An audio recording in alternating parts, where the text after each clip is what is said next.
আসসালামু আলাইকুম।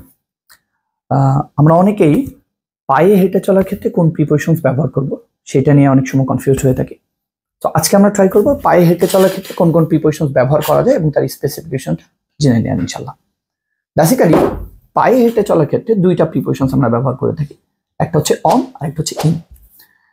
কোশ্চেনটা হচ্ছে অন কখন ব্যবহার করবো আর ইন কখন ব্যবহার করবো। মনে রাখবেন জেনারেলি আপনি যখন পায়ে হেঁটে যাবেন কোথাও, পায়ে হেঁটে, আমি আবারও বলছি, পায়ে হেঁটে যখন কোথাও যাবেন তখন আপনি ব্যবহার করবেন অন ফুট। যেমন আমি বলতে পারি I always go to my college on foot. আমি পায়ে হেঁটে সবসময় আমার কলেজে যাই।